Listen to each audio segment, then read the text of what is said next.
aja bisa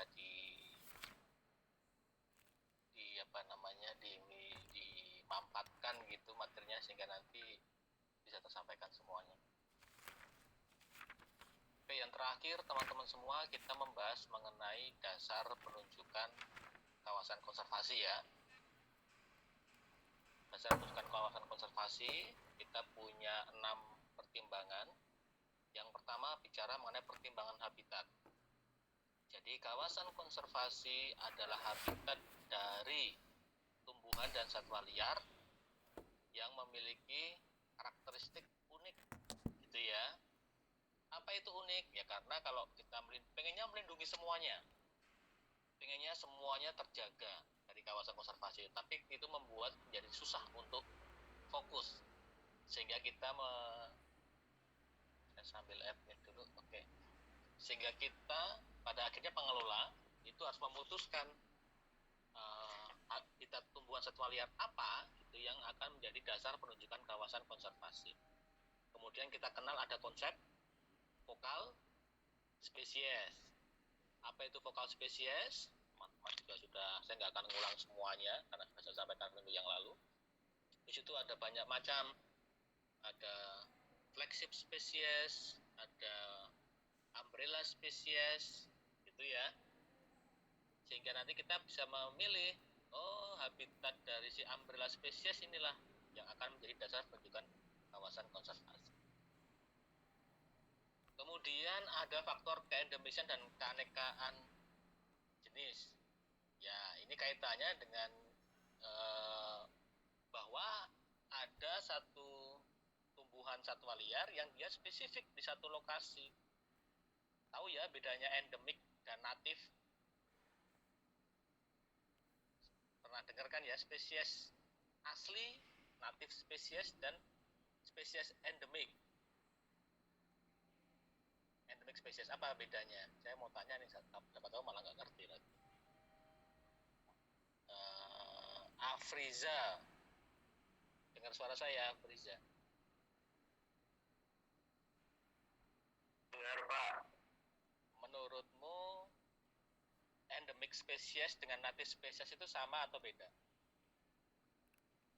Endemik itu cuma ada di situ ya, endemik kalau natif. Menurut saya natif berbeda Pak. Kalau berbeda, bedanya apa?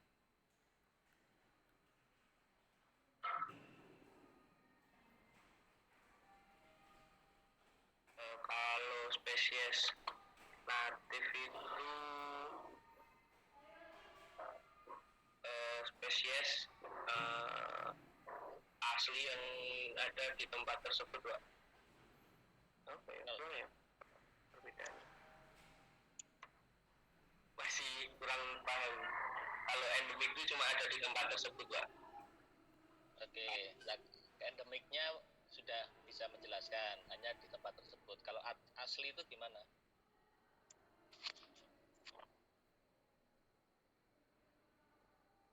Kurang tahu kalau yang itu Pak, kalau yang natif. Ya, ini saya sebaiknya tahu ya, kenapa dalam dasar penunjukan KK itu yang diutamakan adalah endemic spesies, bukan native spesies. Salma, menurutmu apa, Salma? Sama atau beda?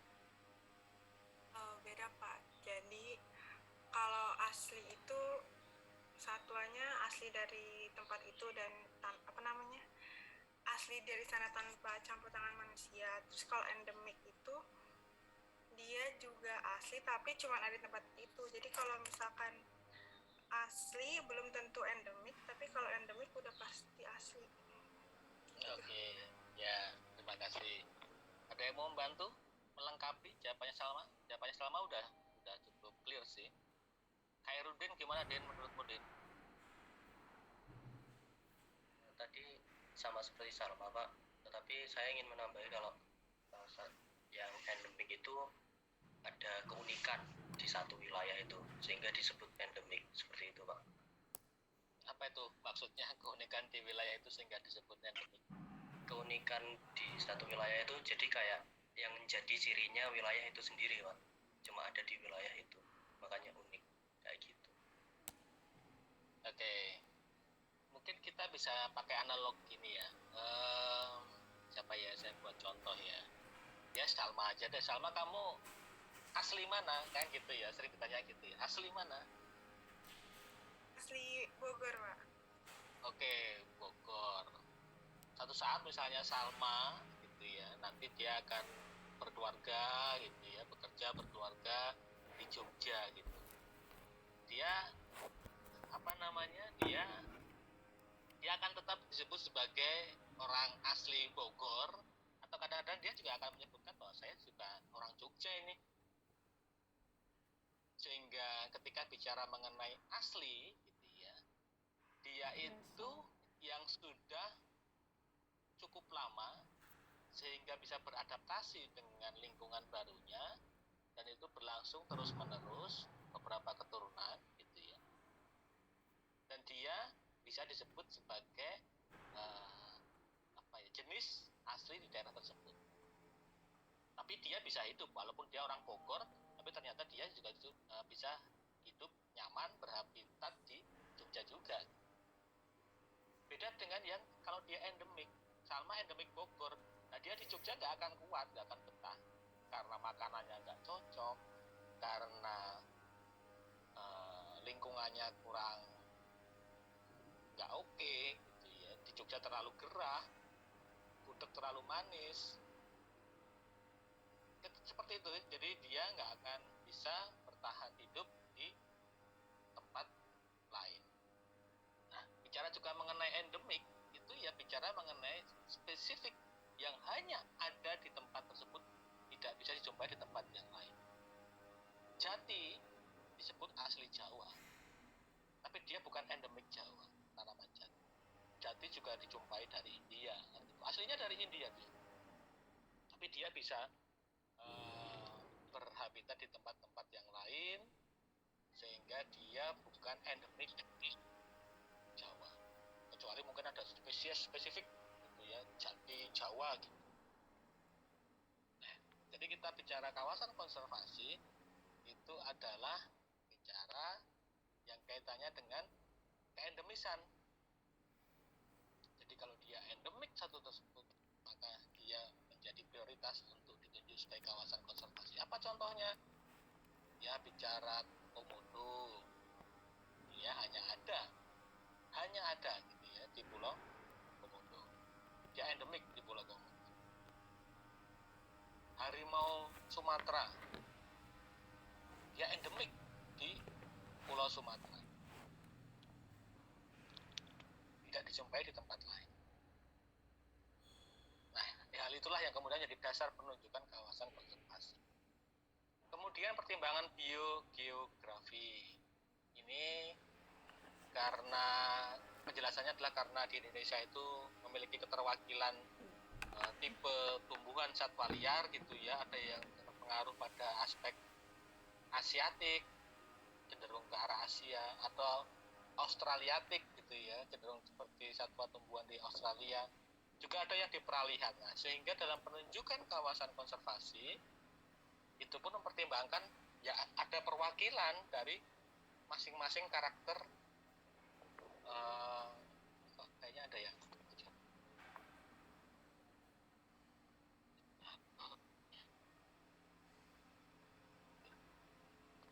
Sehingga dalam penunjukan kawasan konservasi perlu ada keterwakilan dari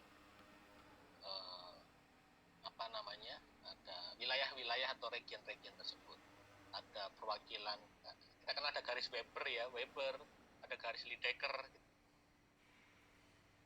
Nah, kemudian yang keempat itu pertimbangan wilayah dan luas kawasan yang dikonservasi. Nah, ternyata pertimbangan luas dan wilayah itu menjadi penting, dan itu dijelaskan melalui teori yang namanya teori pulau biogeografi.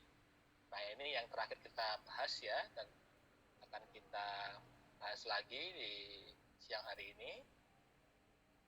Apa itu teori pulau biogeografi? Ini sangat penting ya.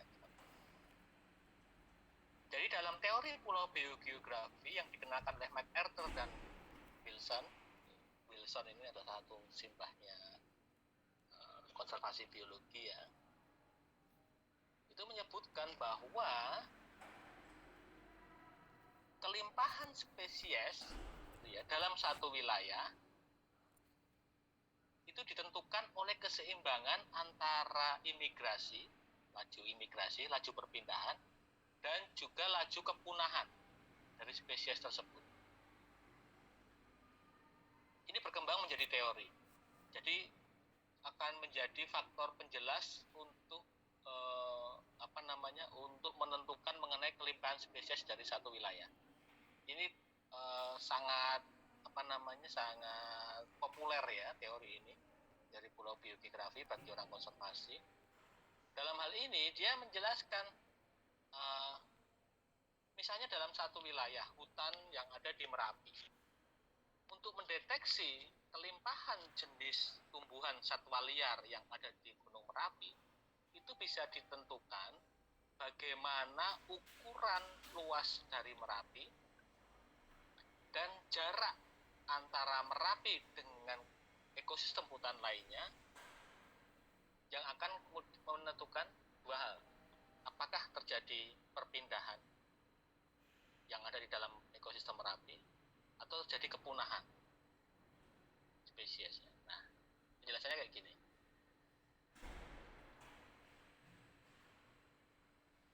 Semakin jauh jarak antara satu kawasan hutan dengan kawasan hutan yang lain, maka kolonisasi akan jarang.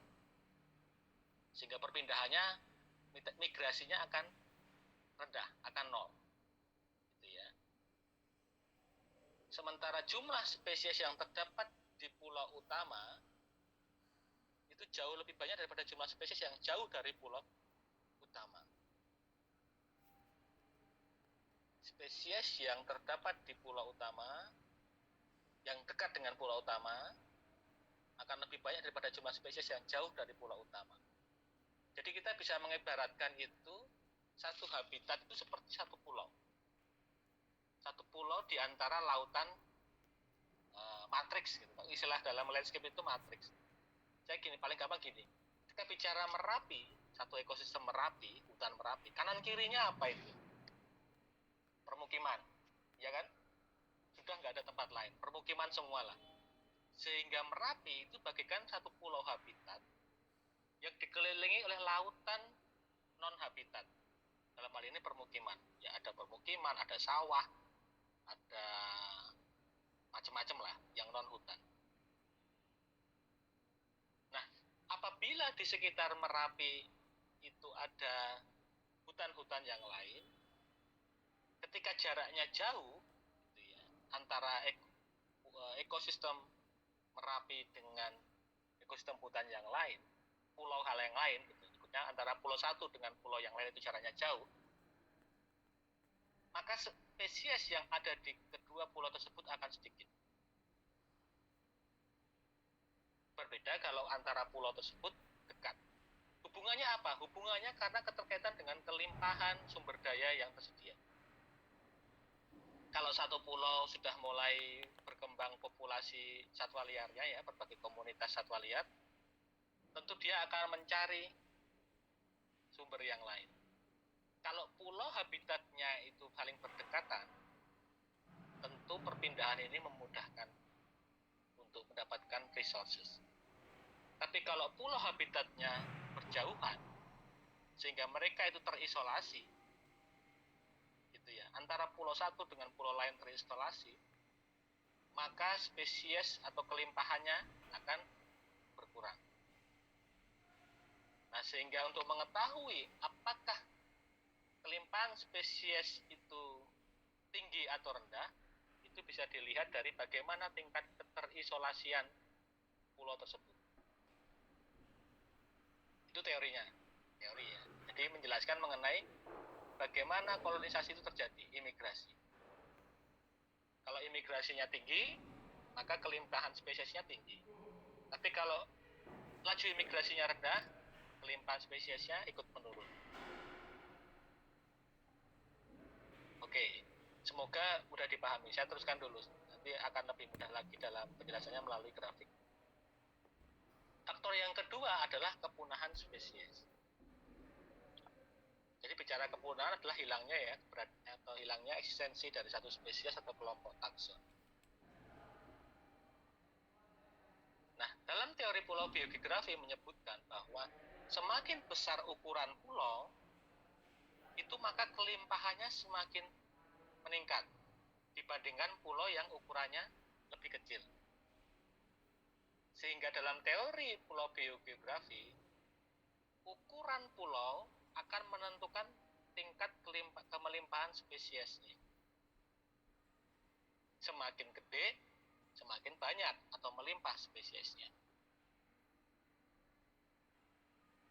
Ketika melimpah spesiesnya, tentu dia akan risiko kepunahannya tentu akan semakin rendah karena ukurannya gede, resource-nya lebih banyak tersedia untuk mendukung jumlah spesies yang lebih banyak, sehingga tingkat kepunahannya akan menurun.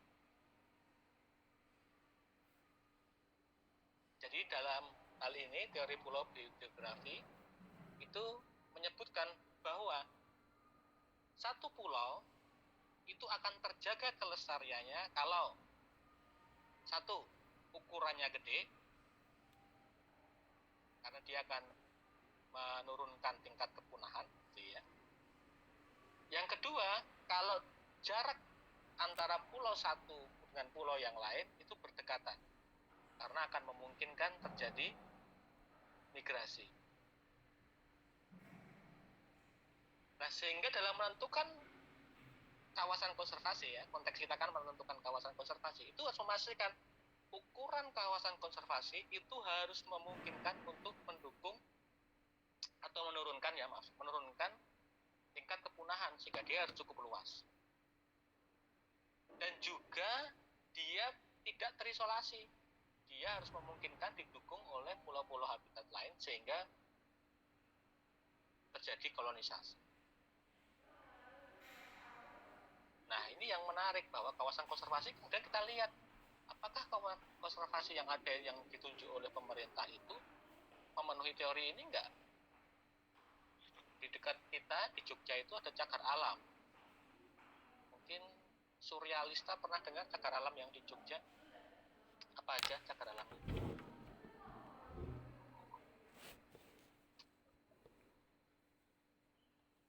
Tapi tahu nggak di Jogja ada cagar alam? Agak lupa, Pak. Tahu nggak gitu aja, tahu atau enggak? Nggak tahu berarti cagar alam di Jogja. Ada loh cagar alam. Jangan salah, di Jogja itu komplit itu, dari cagar alam ada, suaka marga satwa ada. Yang orang Jogja, Iqbal orang mana nih Jogja kayaknya nih? Kok tahu, Pak? Saya bukan, Pak. Kenapa? Saya bukan orang Jogja, Pak. Saya orang Solo. Alah, mencedak ya. Sekarang di Jogja. Di Jogja itu ada cagar alam. Kamu tahu nggak cagar alam di Jogja?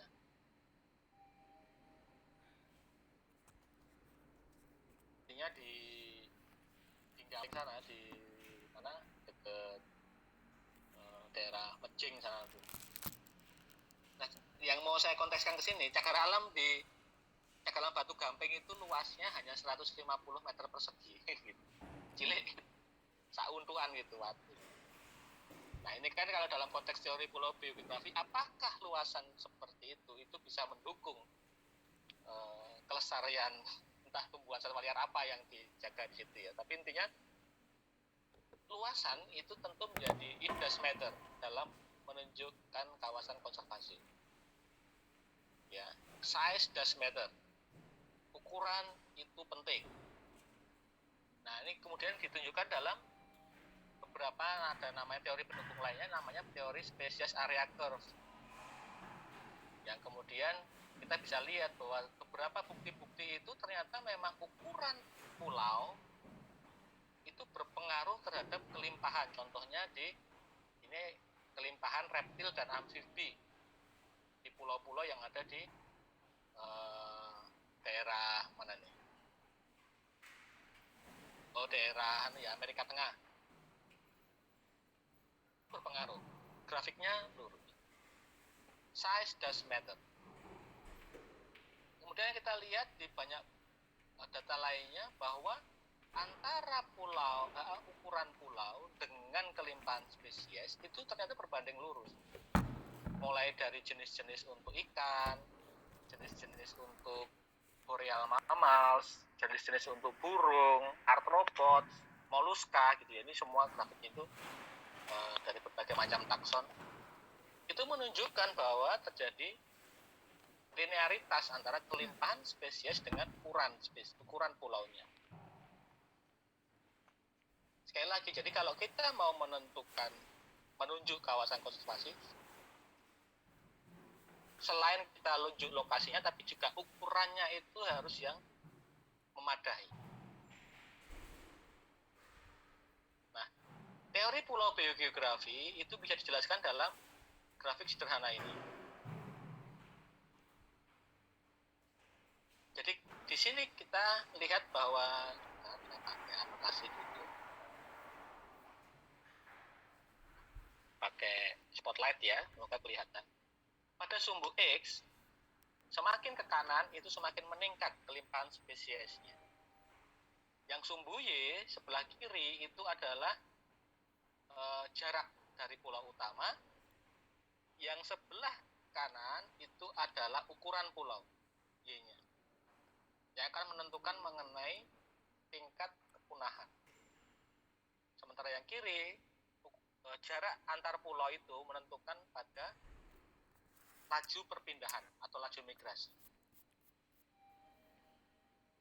Bisa dilihat ya, ketika teori pulau biogeografi ini, ketika jarak antar pulau habitat itu jauh, far from mainland,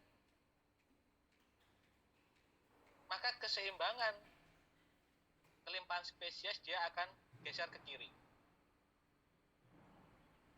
Artinya lebih sedikit kelimpahan spesiesnya. Kalau semakin dekat dengan pulau-pulau habitat yang lain, maka dia akan geser ke kanan. Spesiesnya lebih melimpah. Kalau kaitannya dengan ukuran pulau, semakin gede pulaunya, maka dia akan semakin geser ke kanan lagi sumbu X-nya. Artinya rate extinction-nya menurun. Tapi kalau semakin kecil ukuran pulau, maka grafiknya akan geser ke kiri. Penurunan kelimpahan spesies. Nah, sehingga hipotesisnya dari teori pulau biogeografi, kelimpahan spesies dari satu pulau itu ditentukan dari keseimbangan antara laju migrasi dengan laju kepunahan. Keseimbangannya berapa? Dia akan geser ke kanan semakin melimpah kalau ukurannya gede, jarak antar pulau habitat dekat. Keseimbangan kelimpahan spesies akan turun kalau dia semakin terisolasi dan ukuran pulau semakin kecil. Nah, ini bisa menjelaskan banyak fenomena, misalnya terjadi kerusakan atau deforestasi atau illegal logging atau ekspansi kebun sawit di satu kawasan konservasi Tesonilo misalnya. Pernah dengar ya Tesonilo? Itu kan kawasan konservasi yang habis-habisan diekspansi oleh sawit, sehingga hanya bersisa 15% yang masih berhutan, padahal itu habitat dari harimau Sumatera. Dari penurunan luasan Taman Nasional Tesonilo sampai 85%, ini bisa kemudian diperkirakan bagaimana keseimbangan kelimpahan spesies yang ada di sana. Kira-kira bagaimana penjelasannya? Saya mau tanya, kalau kasusnya seperti Tesonilo. Sulmawati, dengar suara saya enggak?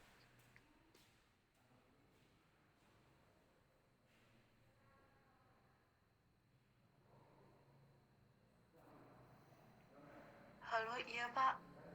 Bisa diulang nggak Pak? Tadi sinyal saya baru aja ganti wifi soalnya.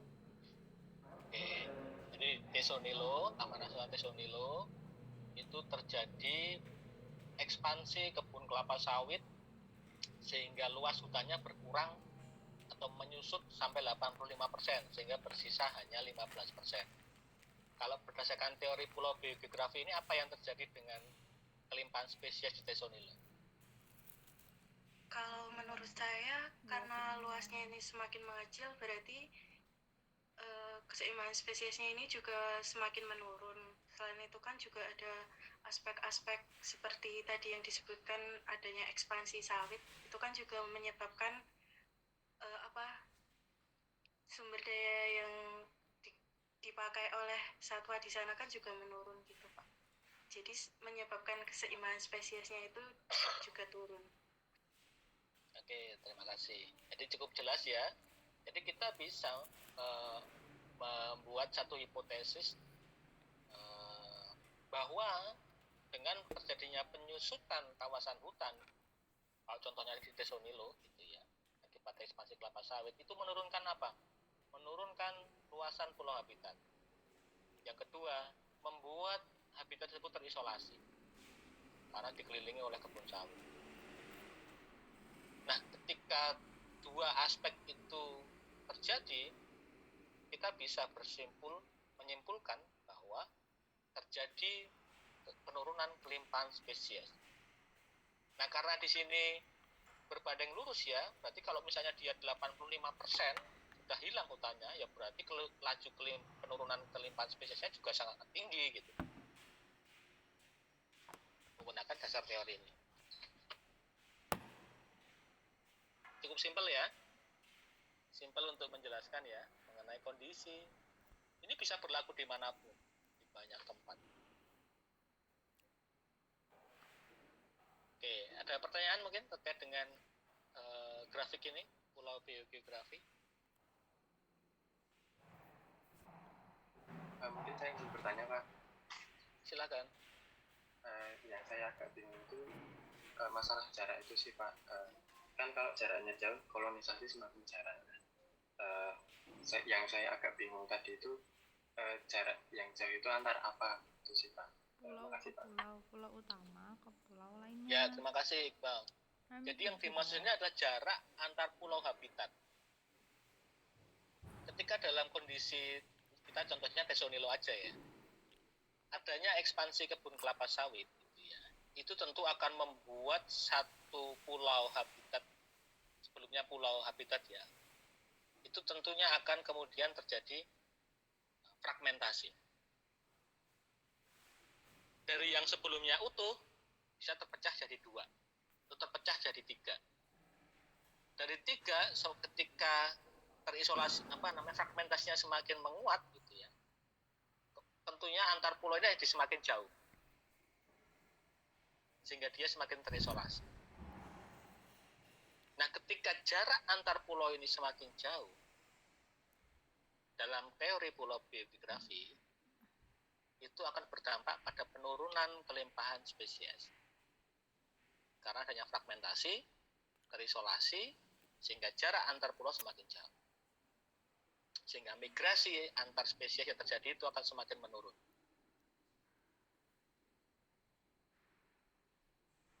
Nah, disinilah yang kemudian disimpelkan ya, dibuat sederhana dalam satu grafik. Ya, ketika jarak antar pulau itu turun, maka dia akan meningkatkan kelimpahan. Tapi kalau jaraknya semakin jauh atau terisolasinya semakin kuat, maka kelimpahan spesiesnya semakin rendah. Apakah sudah cukup menjawab pertanyaannya, Bang? Sangat menjawab. Terima kasih banyak. Oke, sama-sama. Saya teruskan dulu karena materinya cukup banyak. Nah, kemudian dalam perkembangannya gitu ya, teori pulau biogeografi dalam penunjukan kawasan konservasi, itu ada konsep mengenai single large atau several small yang paling optimal. Ketika kita dihadapkan situasi sama-sama punya peluang menentukan 100 hektar kawasan konservasi, atau 100 hektar terlalu kecil lah, 100.000 hektar kawasan konservasi, apakah idealnya menentukan kawasan konservasi itu 100.000 hektar dalam satu wilayah yang utuh, single large, atau 100.000 hektar tapi dia terpecah-pecah, misalnya per 200 gitu ya, 250 25.000 hektar di sebelah kiri, 25.000 hektar di sebelah kanan, 25.000 hektar di sebelah atas, 25.000 hektar sebelah bawah. Kalau di total pun sama-sama 100.000. Nah, ini juga yang berkembang dalam perkembangan teori pulau biogeografi, kaitannya dengan penentuan kawasan konservasi. Single large or several small. Kalau menurut Sulfa lebih bagus yang mana, single large atau several small?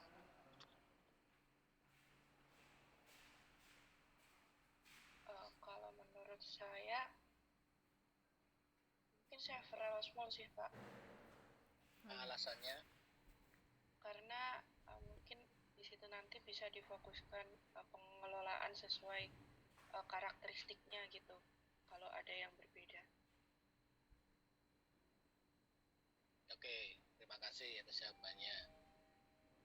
Kalau yang lain, apakah setuju dengan Sulfa bahwa yang bagus atau yang ya prefer gitu ya, preferable-nya, preferensinya adalah several small. Kalau yang lain, Kalau ukuran Galuh, bawah Sekar, semakin besar. dengar suara saya, walaupun dimatikan kameranya. Halo Pak, suara Ya. dengar Pak.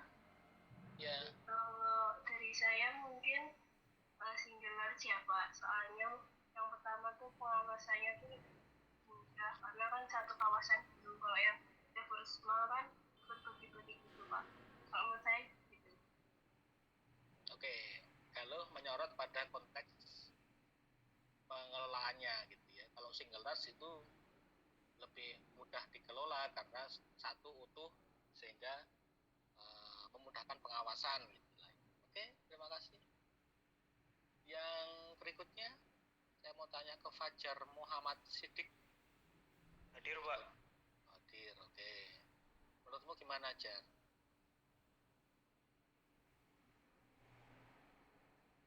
Kalau menurut saya lebih ke several small sih Pak, karena ya memang disebutkan Galuh tadi, kalau single large memang pengawasannya lebih mudah karena satu wilayah, tapi kalau menurut saya several small itu lebih baik karena kalau misalnya suatu bagian itu terkena kerusakan atau misalnya seperti kebakaran hutan itu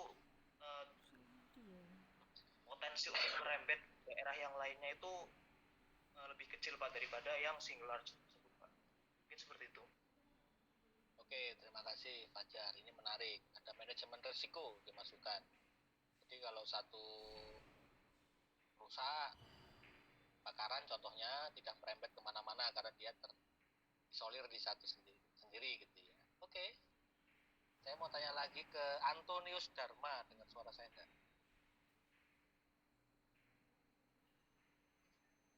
Iya Pak. Menurutmu gimana, Ton? Saya sendiri lebih setujunya ke single large sih Pak.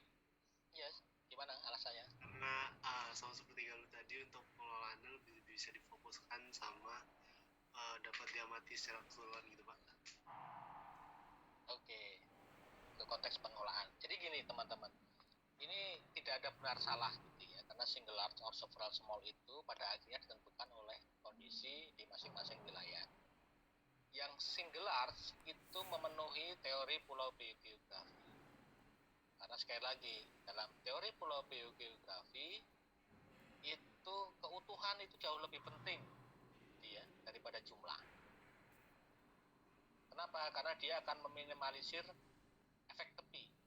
Apa itu efek tepi? Yaitu efek gangguan yang terjadi di bagian edge atau tepi kawasan. Gampangnya kayak gini kalau kita lihat dalam gambar ya. Misalnya titik utama atau core dari habitat satu pulau itu ada di tengah-tengahnya persis gitu ya, tengah-tengah pulau. Ketika ada gangguan dari pinggir-pinggir kawasan, karena dia luasannya cukup besar gitu, sehingga titiknya itu tetap terlindungi. Karena pasti ada gangguan dari pinggir dong. Apa itu? Misalnya pinggirnya jalan, ya jalan pasti akan ada gangguan bising, polusi, intervensi masyarakat, dan seterusnya. Karena dia luas, maka untuk sampai ke titik core of the core-nya, intinya inti, itu akan jauh. Sehingga dia bisa lebih lestari. Tapi kalau dia lebih kecil, tentu untuk sampai ke titik tengahnya, itu kan berarti dekat ya, lebih rendah gitu. Sehingga efek tepi tentu akan sangat berdampak sekali pada wilayah yang luasannya kecil. Jadi kalau dalam teori pulau biogeografi, dia banyak akan menuju ke link single large. Tapi ini saya sampaikan sekalian, biasanya jadi satu tugas ya. Banyak kritik juga yang dialamatkan kepada teori pulau biogeografi. Yang argumennya begini, bahwa tumbuhan satwa liar itu memiliki niche atau relung, di mana dia ketika dalam satu wilayah yang luas belum tentu akan menjamin peningkatan atau kelimpahan spesies. Karena apa? Ya karena siapa tahu dalam satu luasan yang gede itu satwa liar dan tumbuhan gitu hanya mengelompok pada satu tempat tertentu. Ini banyak yang teori nanti artikel, saya ada beberapa artikel kalau untuk tugas itu yang menunjukkan bahwa penambahan luas wilayah ya, pulau habitat semakin luas tidak selalu berbanding lurus dengan kelimpahan spesies. Teori pulau biogeografi itu hanya berlaku untuk jenis-jenis satwa dan tumbuhan tertentu gitu misalnya. Jadi konsepnya adalah several small itu jadi lebih efektif karena dia bisa spesifik pada jenis-jenis tumbuhan yang memang atau lokasi-lokasi yang memang menjadi habitat atau relung dari tumbuhan satwa liar tersebut. Dan several small itu lebih cocok dalam konteks ketika ada kebutuhan tata ruang yang kuat gitu ya, karena sekali lagi kenyataannya kan sekarang kita dihadapkan pada pembangunan, sehingga kalau mau cari yang gede satu tapi luas itu tentu akan banyak kepentingan tata ruang gitu ya yang akan terganggu. Nah ini kaitannya dengan tata ruang nanti akan dijelaskan pada tahap berikutnya yang semoga nanti saya sempat menyampaikan. Jadi gitu, single large or several small itu adalah konteks yang masih terus dilakukan diskusi. Tidak ada satu kebenaran mutlak bahwa harus single large atau several small, tapi ini menjadi satu wacana gitu ya. Bagaimana menunjuk kawasan konservasi yang tepat? Kalau bagusnya sih several large. Nah, jadi gede tapi oke gitu. Tapi kan nggak mungkin. Maksud semua jadi kawasan konservasi. Cukup jelas ya, single large dan several small.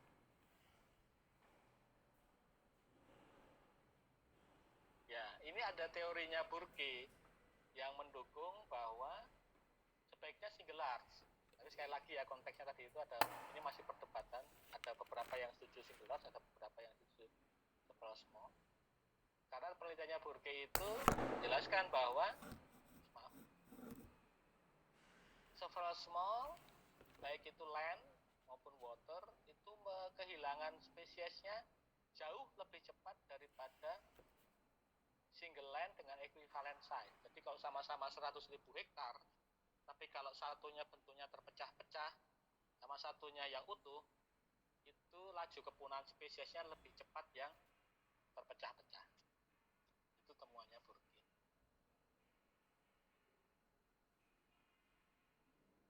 kalau nanti teman-teman pas praktek KSDH di satu taman nasional dan melihat ada habitat pulau habitat yang terisolasi, nah itu sudah jadi menarik. Apakah memang dia bisa menjamin kelestariannya? Nanti bandingkan aja kelimpahan spesies antara yang terisolasi dengan yang tidak, kelimpahan spesies antara yang pulau habitatnya kecil dengan yang gede. Jadi isolasi ini bisa disebabkan karena bentar, nanti ada deh bagian saya jelaskan itu. Jadi disebabkan karena adanya efek tepi atau fragmentasi habitat. Jadi fragmentasi habitat adalah proses terbentuknya kelompok-kelompok atau bagian-bagian kecil dari kawasan hutan gitu ya. Ini enggak selesai kalimat. Ini contohnya aja. Jadi ada satu pulau habitat gitu, satu hutan, kemudian dibangun jalan tol misalnya. Ya dia akan terbentuk 4 pulau habitat. Ada penurunan luas. Sekali lagi, ada penurunan luas. Yang menurut teori pulau biogeografi, ada penurunan luas berdampak pada penurunan kelimpahan. Ada peningkatan jarak atau terisolasi akan menurunkan kelimpahan spesies. Sehingga kalau misalnya ada satu hutan dibangun jalan tol gitu ya, terbagi menjadi 2 fragmen, itu kita bisa menggunakan teori pulau biogeografi untuk menjelaskan bahwa di hutan tersebut itu sedang terjadi penurunan kelimpahan spesies.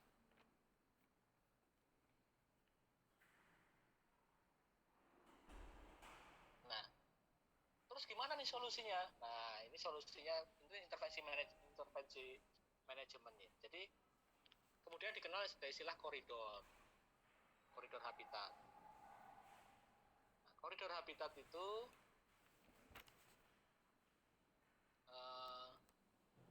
alat konservasi untuk meningkatkan koneksitas. Ini dalam rangka untuk meningkatkan kelimpahan. Karena apa? Menurunkan jarak. Sekali lagi, ada 2 faktor. Tadi ya, jarak antar pulau dan ukuran pulau. Gitu ya, teori pulau biogeografi kan simpelnya itu, 2 itu.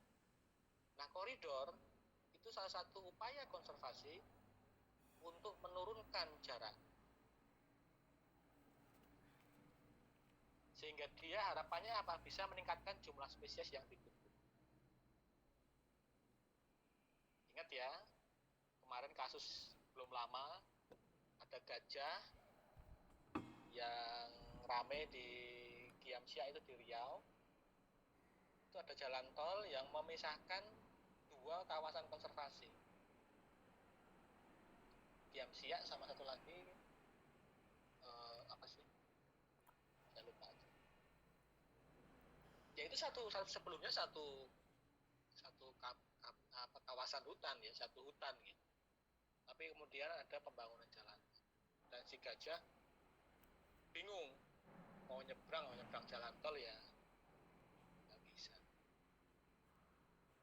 Kalau di luar negeri, saya cukup lama ya tinggal di Belanda begitu. Kalau di highway itu selalu lihat seperti ada jembatan gitu. Namanya ekodak. Jembatan ini bukan untuk jembatan kendaraan, tapi jembatan satwa, karena di atasnya itu adalah berupa rumputan dan tanaman-tanaman. Tujuannya apa? Tujuannya untuk tetap menghubungkan gitu antara pulau habitat satu dengan pulau habitat yang lain. Nah, ini biaya. Kalau tidak mikir ke semono ya nggak akan dilakukan. Nah, sekarang ya kita apakah mikir ke sampai segitu kalau bicara mengenai upaya konservasi.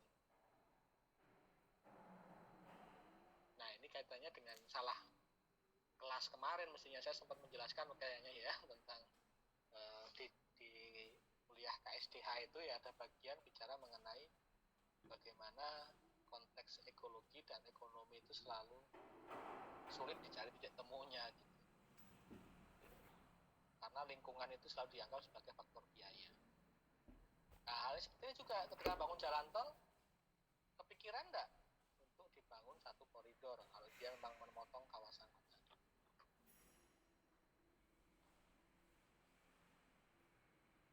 Koridor sebenarnya juga tidak hanya satu tipe, harus bentuknya jembatan seperti itu ya, atau istilahnya crossing gitu. Tapi juga ada yang modelnya connective habitat, jadi ya dia bersambungan tapi connect aja, tidak harus berupa hutan, bisa juga kebun rakyat, agroforestry, itu kan juga bagian-bagian yang kemudian tidak harus berupa hutan dan lebat ya, kebun pun bisa, kebun campur, karangan, tegalan. Tapi dia harus membuat satu connective habitat. Ada juga yang sifatnya stepping stone. Jadi ini diperbanyak, misalnya ada satu wilayah yang sebagai ruang terbuka hijau. Hutan arboretum kampus kita gitu ya, arboretum di sebelah barat kampus itu juga stepping stone kalau kita lihat. Karena dia kalau pas musim ada burung migran gitu ya dia akan mencok di situ. Ya kayak rest area lah ya. Kalau kita di jalan tol dari Jogja ke Semarang aja deh gitu, itu kan pasti kita butuh rest area juga ya, sama juga satwa liar. Bayangkan kalau tidak ada stepping stone, padahal mereka butuh berpindah. Nah, pasti laju kepunahan akan semakin tinggi, sehingga kelimpahan spesiesnya pun semakin menurun.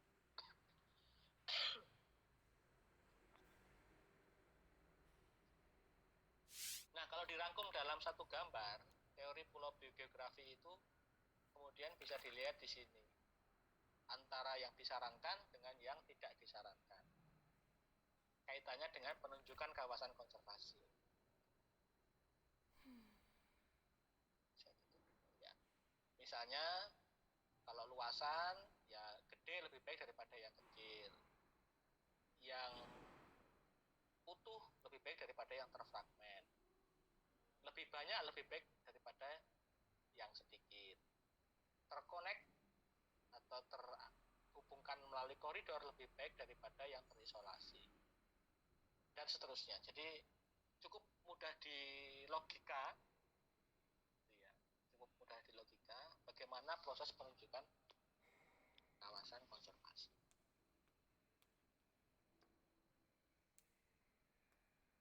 Kita ke faktor yang kelima, ya. Sekali lagi ini kan kita bicara mengenai faktor yang mempengaruhi proses penunjukan kawasan konservasi. Itu adalah faktor fisik dan manusia. Tidak bisa disingkirkan atau dinafikan bahwa faktor manusia ini jadi sangat penting. Karena kita bicara bukan lembar kosong kawasan konservasi yang tidak ada manusia di dalam dan sekitarnya. Bicara kawasan konservasi Taman Nasional Gunung Merapi, itu sebelum jadi taman nasional itu sudah ada masyarakat yang berumput, sudah ada masyarakat yang ngambil kayu bakar, ada yang menambang. Nah, inilah yang kemudian dalam penunjukan kawasan konservasi harus mempertimbangkan faktor itu juga. Sehingga seringkali dalam kawasan konservasi itu ada enclave. Apa itu enclave? Enclave itu adalah kawasan non kawasan konservasi, gitu ya, area non kawasan konservasi yang berada di dalam kawasan konservasi. Jadi statusnya itu bukan kawasan konservasi, tapi dia berada di dalam, kayak donat. Tengah-tengah donat itu disebut donat enggak? Ya kan enggak ada isinya. Udah jadi kue yang lain itu, istilahnya apa itu kue yang tengah donat itu kan dijual sendiri gitu ya, nggak kalah pinter ternyata yang penjual donat itu ya, semuanya akhirnya dijual. Tapi dalam konteks donat, tengahnya ini kan nggak ada, bukan donat. Demikian juga enclave. Kawasan konservasi, tengahnya ini ada yang enclave. Karena apa ya? Karena itu sudah jadi kampung misalnya.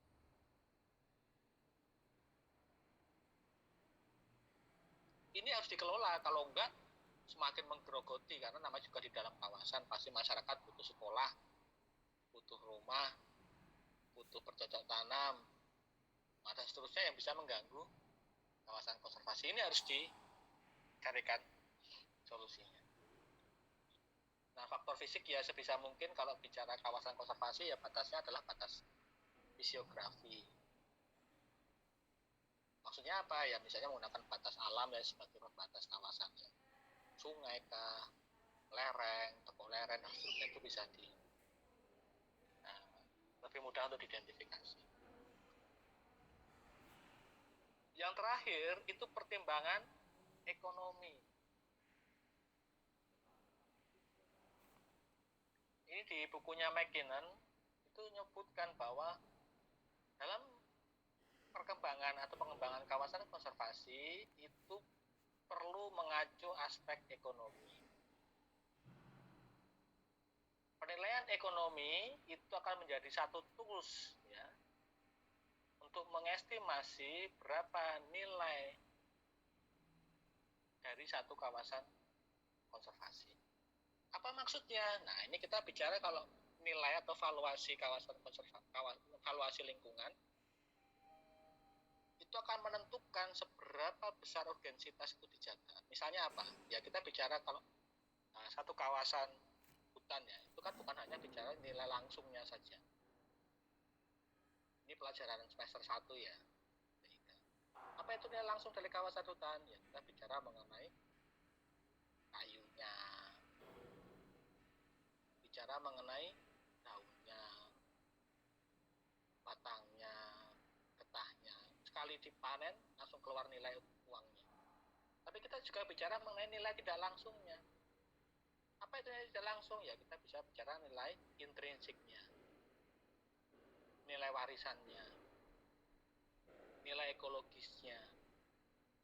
Misalnya apa? Serapan karbon, penghasil oksigen, air, kemudian bicara ekstrinsik itu misalnya ya bagaimana keterikatan budayanya masyarakat sekitar, potensi wisata. Ini kan sesuatu yang tidak bisa langsung diukur. Itu harus dihitung. Sehingga kalau nilai ekonomi non lingkungan nilai valuasi dari jasa lingkungannya itu tinggi, tentu jadi faktor untuk ditunjuk sebagai kawasan konservasi. Terutama bioprospecting. Nah, saya pernah bicara bioprospecting ya sepertinya. Aspek kegunaan. Di kawasan-kawasan konservasi itu biasanya itu kan hutan-hutan yang masih alami. Dan di situ biasanya tersimpan plasma nutfah yang bernilai luar biasa. Tidak bisa diukur karena apa? Karena dia berpotensi menjadi sumber obat atau material penting di masa mendatang. Itulah bioprospecting. Obat COVID siapa tahu tersimpan di dalam pelosok tumbuhan yang ada di hutan Kalimantan. Itu baru ketahuan nanti setelah dilakukan penelitian. Saya pernah ngobrol dengan Mas Isai. Isai itu dulu dia lama di NTT ya, pakai SDN NTT sebagai diver, dia suka menyelam. Terus dia pindah ke Nusa Kambangan. Dulu saya ngobrolnya di Nusa Kambangan. Dia cerita gini, waktu itu dia bersama peneliti asing ya dari US kalau nggak salah, itu menyelam di daerah selat Lombok. Kemudian menemukan ya tanaman di dasar laut gitu ya, kayak ya kayak rumput-rumputan gitu deh, yang kemudian diambil sebagai sampel yang diteliti oleh peneliti dari US itu, dan sudah terpublish bahwa itu memiliki kandungan bioaktif sebagai obat ya cancer waktu itu disebutkan. Nah hal kayak gini tuh banyak. negara kita negara yang sangat kaya kan, plasma nutfa. Costa Rica ya, itu negara itu di ya, di Amerika Tengah itu bahkan Costa Rica atau mana ya yang ada Barbados Island-nya itu 80% dari APBN-nya itu disupport dari bioprospecting dan wisata alam. Jadi betapa besar ya nilai ekonomi dari satu kawasan konservasi yang kalau itu bisa dikelola dengan baik. Wisatanya itu kan non pemanfaatan tidak langsung gitu ya, tanpa merusak. Kemudian bioprospecting itu kan berarti dilakukan penelitian, kemudian ketemu material aktifnya yang kemudian dikembangkan jadi obat, dijual mahal sekali. Nah, seperti itu yang perlu jadi pertimbangan. Oke, itu teman-teman semua materi yang kedua.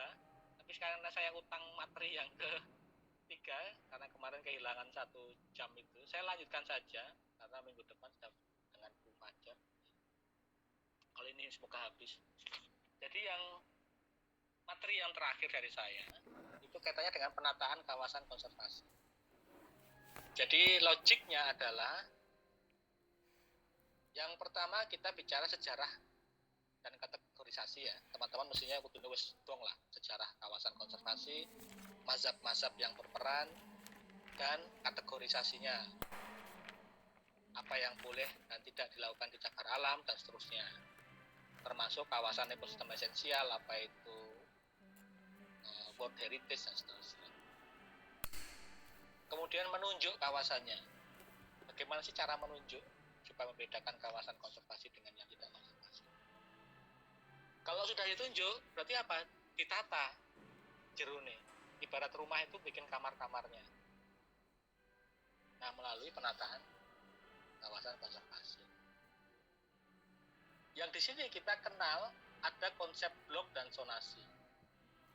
Jangan sampai keliru ya. Jadi blok dan zonasi itu upaya pembagian wilayah dalam kawasan konservasi yang disesuaikan dengan fungsi dan tujuan kelolanya. Blok atau zonasi yang berbeda itu memiliki intensitas pengolahan yang berbeda. Misalnya blok perlindungan tentu akan berbeda dengan blok pemanfaatan, akan beda blok penyangga dan seterusnya. Dasar hukumnya apa? Nah, untuk teman-teman yang mau belajar mengenai blok dan zonasi, lihatlah di P76 yang terbaru 2015. Tinggal googling akan keluar bagaimana penentuan kriteria zonasi taman nasional dan blok pengolahan cagar alam suaka marga satwa Tahura dan taman wisata alam. Jadi apa beda blok dan zonasi? Ya, sama-sama pembagian wilayah dalam kawasan konservasi. Tapi zonasi itu digunakan untuk, atau istilahnya digunakan untuk taman nasional, sementara blok itu digunakan untuk non taman nasional, yaitu cagar alam, suaka marga satwa dan seterusnya. Tahu ya bedanya ya? Jadi blok dan zonasi itu berbeda, hanya berbeda istilahnya gitu ya, tapi konsepnya sih sama gitu, tapi kapan digunakannya itu jangan kecampur-campur. Zonasi taman nasional, kalau yang lainnya dengan blok.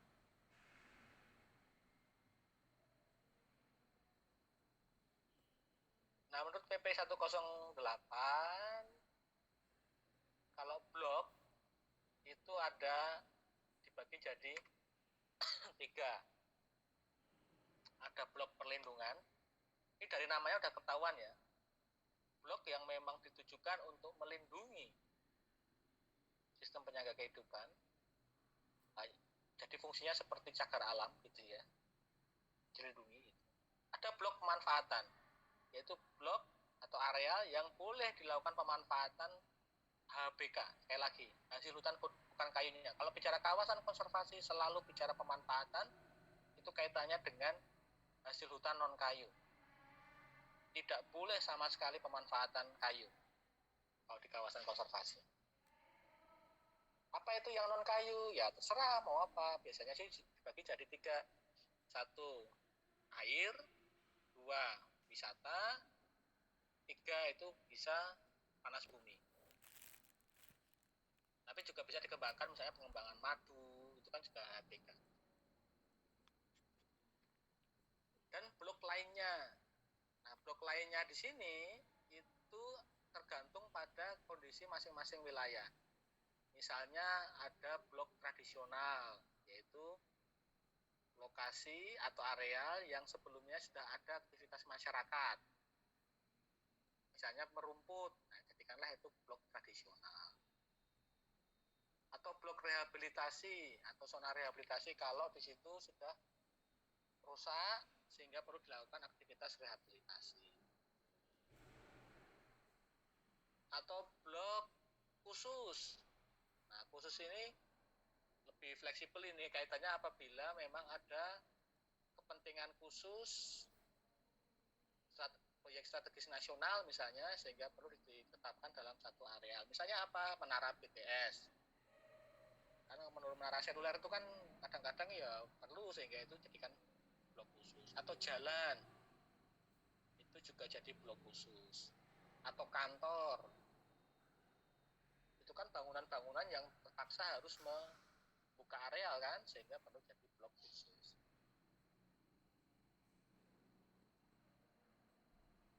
Mirip-mirip dengan blok ya, zonasi juga sama. Ada 4 zona, tapi kalau di zona Taman Nasional, yang pertama adalah zona inti. Kalau dalam blok tadi blok perlindungan, kalau di zonasi itu pakai istilah inti. Kemudian ada zona rimba, yaitu buffernya zona inti. Ada zona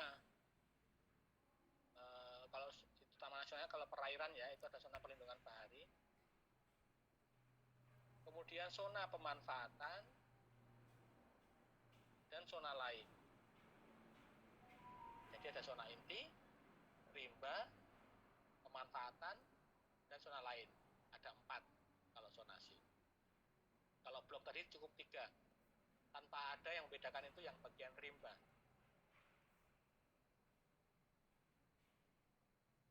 Nah, zona lain ini sama seperti blok tadi, sesuai kondisi masing-masing wilayah. Ada yang tradisional, ada rehabilitasi, ada khusus, ada religi, budaya, dan sejarah. Ini kalau religi, budaya, dan sejarah itu kalau misalnya di situ ada lokasi untuk beribadah. Ini kayak di Bromo Tengger Semeru, secara rutin ada untuk beribadah. Di Taman Nasional Alas Purwo juga ada tempat untuk religi gitu ya, budaya. Saya bantu menyusun zonasi di Merbabu misalnya, itu ada zona baru namanya zona religi, budaya, dan sejarah, karena ditemukan ada situs purbakala di lereng timur ya, timur dari Merbabu. Sebelumnya itu zona rimba, tapi begitu itu ada ditemukan zona, ada situs budaya, kemudian saya usulkan jadi zona religi, budaya, dan sejarah. Nah, ini tergantung pada masing-masing wilayah. Tapi yang wajib ada inti, rimba, dan pemanfaatan.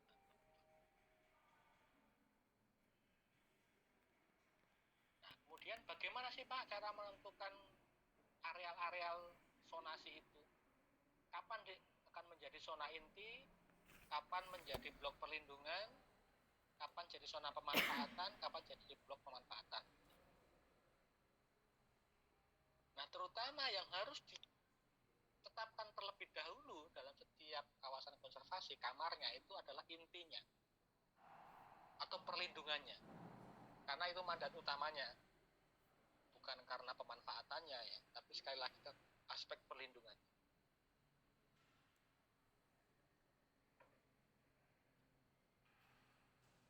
Nah, yang kita gunakan ya dasarnya seperti tadi ketika menunjuk kawasan konservasi, terutama yaitu pada aspek pertimbangan habitat. Ya, kita menentukan areal zona inti atau blok perlindungan itu kalau menjadi habitat dari satu jenis tumbuhan satwa liar yang termasuk vokal spesies. Apa itu vokal spesies? Ya mundur lagi, nah kita bahas kemarin. Jadi dalam setiap penunjukan kawasan konservasi itu selalu ada mandatnya, selalu ada alasannya. Taman Nasional Ujung Kulon, di SK-nya, SK dari Menteri, mesti selalu ada mandatnya. Ditunjuk karena atau sebagai upaya untuk perlindungan habitat dari badak Jawa. Nah, dalam Taman Nasional Ujung Kulon, tentu kan kita akan menentukan zona inti, zona rimba, zona pemanfaatan, dan seterusnya ya. Nah, zona inti mestinya adalah lokasi yang akan menjadi atau habitat dari si badak Jawa, supaya dia tidak terganggu.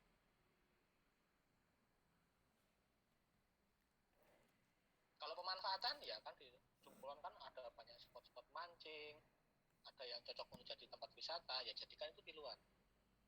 Tapi intinya adalah untuk habitat badak Jawa.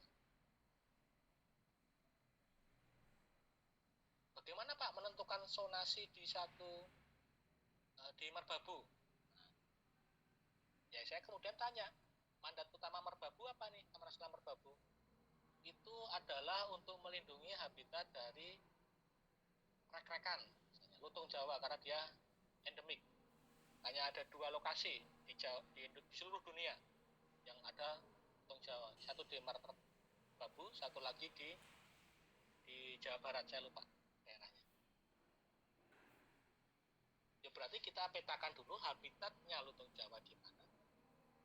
Itulah zona inti. Simpel ya. Nah, dalam penentuan zona inti ini, dalam zonasi ini kita bisa menggunakan pendekatan multi kriteria. Ini akan jadi materi praktikum acara berapa ya? Acara 5 kalau nggak salah. Menggunakan GIS.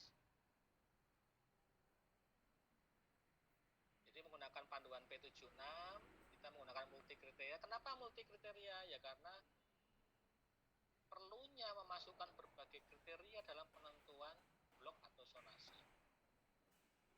Ini saya skip aja yang permasalahan zonasi.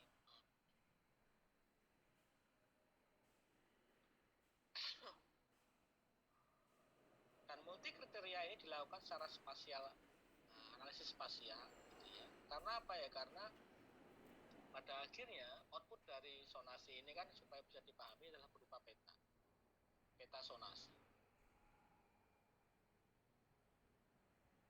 Sehingga SMCA itu menjadi metode yang cukup baku digunakan ketika kita melakukan analisis atau penentuan zona atau blok kawasan konservasi. Ada satu mahasiswa bimbingan saya, skripsi ya, itu melakukan evaluasi blok pengelolaan di Suaka Marga Satwa Sermo. Jadi existing bloknya dibandingkan dengan usulannya si mahasiswa saya. Nah, nanti bagus tuh karena sekali lagi bahwa ketentuan dalam P76 menyebutkan bahwa setiap blok atau zonasi taman nasional atau kawasan konservasi menurut saya itu harus dievaluasi secara rutin. Tapi kenyataannya banyak pengelola kawasan konservasi yang tidak mengevaluasi secara rutin. Ini peluang juga untuk skripsi karena saking banyaknya kawasan konservasi, tinggal pilih aja satu kemudian dievaluasi apakah blok atau zonasi yang sudah ada itu masih sesuai dengan kondisi existingnya. Nah, si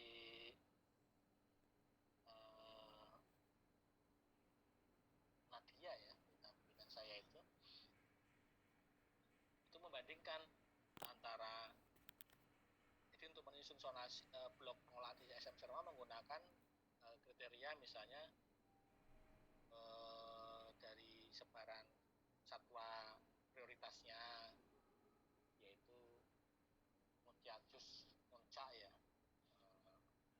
Jawa Timur. Kemudian gangguannya oleh masyarakat, di mana masyarakat beraktivitas titik-titiknya. Jadi nanti antara habitat si rusa Timur dengan aktivitas masyarakat itu kan sudah dibandingkan, sehingga ini yang sebaiknya zona inti blok pelindungan, yang ini sebagai blok pemanfaatan dan seterusnya, dan dievaluasi. Banyak aktivitas GIS-nya, kumpang susun subpeta dan seterusnya. Jadi kalau mau mempelajari ini nanti harus cukup kuat ya di GIS, akan dipaksa mau nggak mau harus belajar GIS. Ini juga di praktikum kita.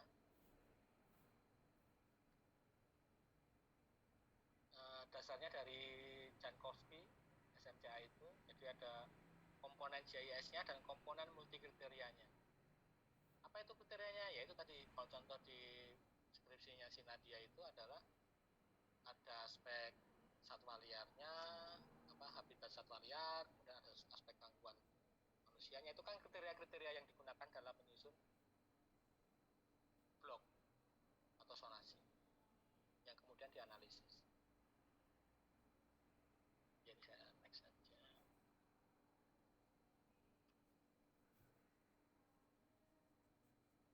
Ya ini contohnya dengan scoring ya, pendekatan SMCA. Jadi kita penentukan dalam sensitivitas ekologi, mana wilayah yang itu sensitif secara ekologi, sehingga nanti diarahkan menjadi blok atau zona perlindungan atau zona inti. Jadi dia dasarnya harus sensitif secara ekologi. Apa dasarnya? Ya biasanya land use. Yang hutan dia berarti sensitif ekologi.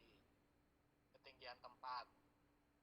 Kalau semakin tinggi tentu semakin sensitif ekologinya. Kelas klerengan, semakin curam semakin sensitif. Kerapatan vegetasi, semakin rapat vegetasinya semakin sensitif, dan seterusnya. Tapi di satu sisi lain kita punya kriteria sensitivitas sosial ekonomi, di mana lokasi masyarakat beraktivitas, di mana lokasi yang itu cocok untuk wisata alam, di mana lokasi ada potensi pembangunan jalan. Ini kan sensitif secara sosial ekonomi. Itu kita scoring gitu ya dalam multikriteria analisis, sehingga nanti akan ketahuan dari satu kawasan konservasi mana wilayah yang sensitif ekologi, mana yang sensitif sosial ekonomi. Kita overlay, kita tumpuk, kita gabung, nanti akan ketahuan mana yang akan menjadi zona inti atau perlindungan, mana yang menjadi zona pemanfaatan atau blok pemanfaatan, mana yang bisa menjadi pemanfaatan wisata, mana yang bisa menjadi pemanfaatan tradisional, dan seterusnya. Ini jadi tema satu judul skripsi sangat mudah. Kalau ada yang tertarik, pertama kaitannya dengan ilmu GIS gabungan dengan ilmu ekologi ya, pengambilan data di lapangan.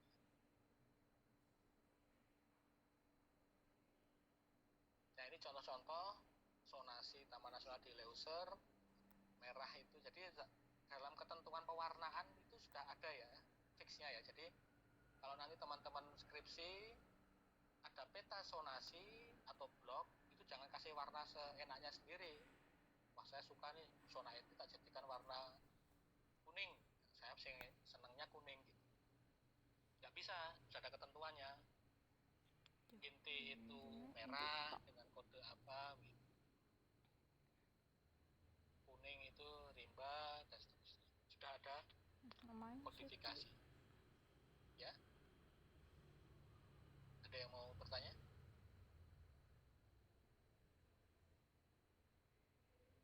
Nggak ada ya, jadi kayaknya bocor.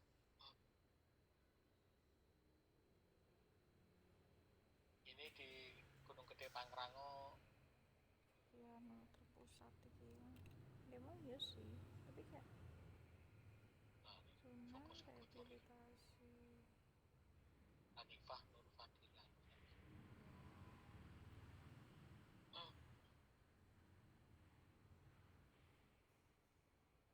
Ini di Gunung Ciremai gitu ya. Nah ini juga menarik nih. Kenapa kok ada garis benang kecil kayak gini? Kira-kira kenapa? Reza Aprilian.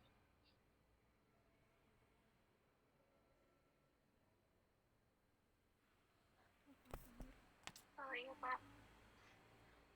Ini di peta zonasi ini kok ada semacam garis-garis kecil melintang di zona inti ini kira-kira kenapa? Kurang tahu ya Pak. Ini di Gunung Ciremai. Jalur pendakian. Ya, logis ya. Ada jalur pendakian. Kalau jalur pendakian kan dilewati orang. Kalau itu jadi zona inti, kayaknya kok zona inti kan ketentuannya memang dibiarkan secara alami gitu ya. Nggak pas sama pengelola Ciremai, jalur pendakian dijadikan zona rimba. Walaupun kok rimba boleh ya untuk jalan boleh, selamat ya. Tidak ada aktivitas yang sifatnya merusak bentang alam gitu kan enggak. Tapi kalau di aspal, nah itu jadi kayak di Bromo Tengger Semeru, itu kan banyak jalur-jalur untuk lewat jeep ya, sehingga di aspal jadilah seperti ini ya, garis-garis tapi bloknya atau zonasinya adalah zona khusus. Ya ini tergantung pada masing-masing wilayah. Nah ini kemudian ada konteks-konteks lain tentang pengolahan berbasis resort, yaitu bahwa dalam kawasan konservasi itu pengolahan itu kan kemudian dibagi habis dalam resort ya. Jadi kalau kita ke Taman Nasional itu strukturnya ada Balai Taman Nasional, kemudian ada seksi wilayah, kemudian ada resort. Jadi kalau dengar kata resort jangan kemudian yang kebayang seperti tempat untuk berwisata di pulau-pulau yang keren gitu ya. Jadi ini istilah yang digunakan itu sama, yaitu resort wilayah yang merupakan adalah unit terkecil dalam pengolahan kawasan konservasi. Saya next saja. Kemudian isu lain dalam penataan ruang kawasan konservasi yaitu pentingnya kalau dalam menentukan blok perlindungan, blok pemanfaatan, blok lainnya itu dengan pembangunan wilayah sekitar. Kenapa? Sekali lagi kita butuh dukungan ya. Kawasan konservasi itu kan tidak kemudian seperti di atas kertas kosong. Di situ ada masyarakat, ada pemerintah daerah yang punya banyak kepentingan. Sehingga ketika dalam penentuan zonasi atau blok pengolahan itu ada satu bagian namanya konsultasi publik,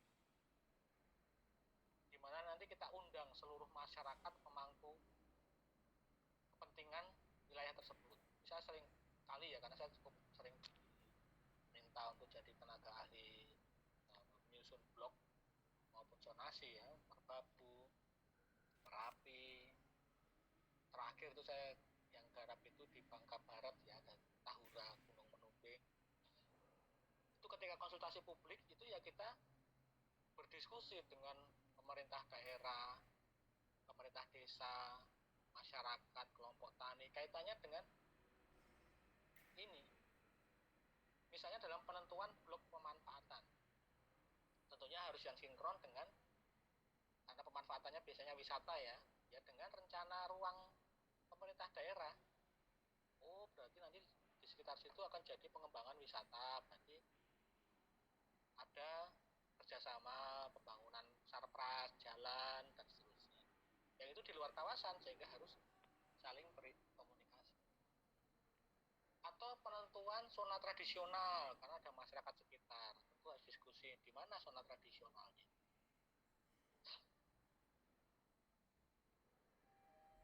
Kemudian ada isu lain yaitu enclave. Enclave saya sudah jelaskan tadi. Nah, enclave ini harus dikelola ya. Sekali lagi ada ancaman karena sekali lagi kecenderungan masyarakat yang dienclavekan itu kan ya terus berkembang ya.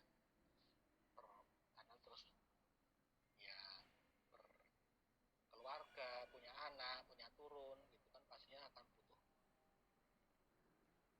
lahan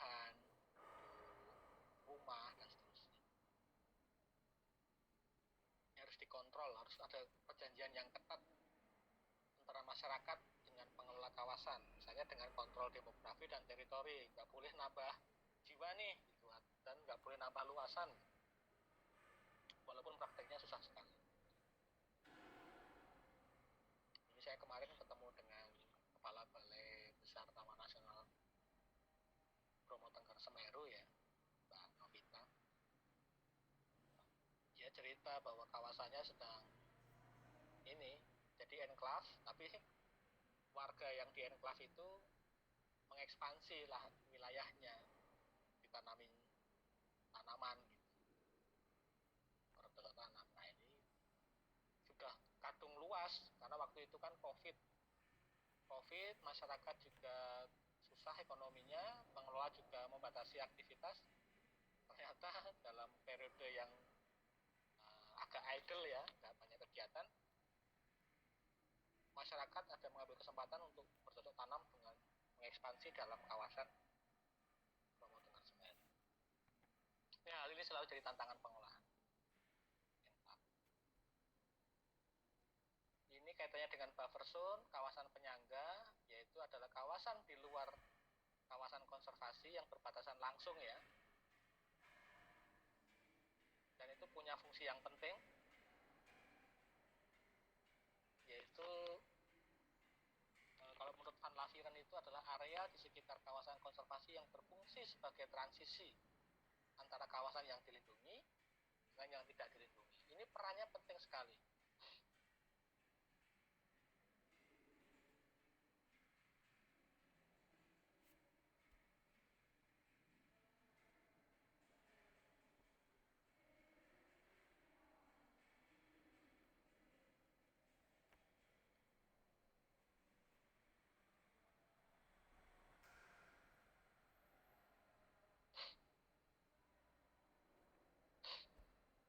Itu area di mana kepentingan perlindungan dan kepentingan masyarakat itu ketemu.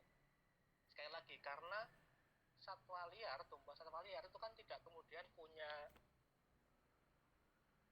apa ya, bisa dikandani bahwa kalian di dalam kawasan aja ya, jangan keluar-keluar, itu kan nggak bisa. Ya mereka tentu akan kemanapun ya bergerak gitu ya, bahkan sampai keluar kawasan, itu sesuatu yang hal yang wajar. Bahkan di beberapa penelitian itu menunjukkan bahwa kelimpahan spesies itu justru lebih banyak di luar kawasan konservasi daripada di dalam. Seringkali ada kejadian misalnya di Merapi, ketika erupsi, satwa-satwa itu kan turun. Ketika turun kan dia keluar kawasan, masuk ke kawasan di luar kawasan TN. Sehingga di sini pentingnya ada pengelolaan kawasan penyangga, buffer zone, karena dia sebagai perluasan habitat dari yang ada dalam kawasan konservasi. Caranya gimana ya? Ini tantangan ya. Jadi nanti dengan masyarakat bekerja sama, ketika ada satwa liar jangan dibunuh, dan seterusnya. Fungsinya sebagai perluasan habitat dan penyangga sosial. Sehingga di sini penyangga sosial itu apa? Kalau habitat cukup jelas ya. Kalau ada satwa yang kemudian masuk kawasan itu sebagai perluasan habitat. Tapi penyangga sosial adalah ketika masyarakat banyak berinteraksi dengan kawasan konservasi, tentu dampaknya bisa buruk bagi lingkungan. Sehingga bagaimana caranya pengelola itu harus bisa meningkatkan perekonomian masyarakat sekitar, cukup berhenti di kawasan penyangganya, tidak banyak melakukan aktivitas di dalam kawasan.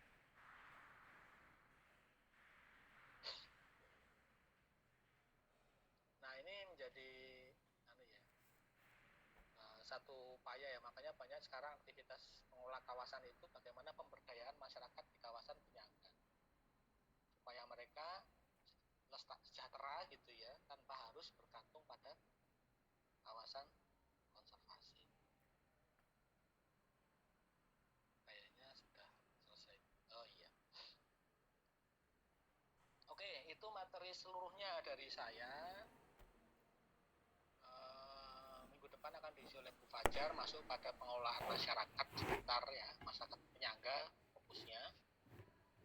Dan untuk tugas individu sebagai pengkayaan materi, saya minta teman-teman untuk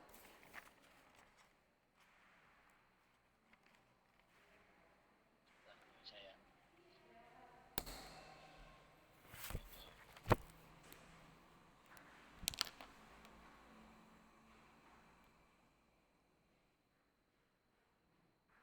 untuk mengisi Google Form yang ada di kolom chat. Yang di sini teman-teman akan saya minta untuk mencari informasi secara mandiri bagaimana mekanisme penentuan zonasi. Supaya teman-teman bisa cari dari sumber utamanya langsung, yaitu peraturan P76.